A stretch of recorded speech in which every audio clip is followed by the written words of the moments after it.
დღეს მარიამობა მართლმადიდებლები ღვთისმშობლის მიძინების დღესასწაულს აღნიშნავენ. ბათუმში ღვთისმშობლის შობის საკათედრო ტაძარში წირვა ღამის თევით აღევლინა. ღვთისმშობლობა 12 უდიდეს დღესასწაულთაგან ერთ-ერთია. მას წინ მარიამობის მარხვა უძღოდა, რომელიც 14 აგვისტოს დაიწყო და დღეს დასრულდა.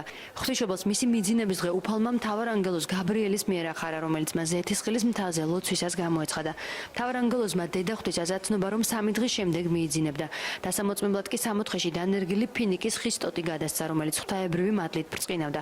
ყოვლადწმინდა ღვთისმშობელი მოციქულებმა გეთსიმანიის ქვაბულში დაკრძალეს. მესამე დღეს ლოდი გადააგორეს და აღმოჩნდა, რომ ღვთისმშობელი უფალმა მკვდრეთით აღადგინა და ხორცით ზეცაში აღამაღლა. ამიტომ ეკლესია ღვთისმშობლის აღსასრულს მიძინებას უწოდებს. ილოცავთ ღვთისმშობლობას, ღვთისმშობელი მარიამი იყოს თქვენი შემწემფარველი და ყველას შენი ქართველი ერის სიმრავლე, სიხარული და სულ კარგი მოეტანოს ჩვენთვის. ცოტანი ვართ ისედაც ქართველები და მოდი გვამრავლოს და გვაკეთილშობილოს და იმედიანად გვაცხოვროს ამ მარიამ ღვთისმშობელმა ყველა. ღვთისმშობლის მადლი მარიამობა ყველას ფარავდეს, ყველა ოჯახებს.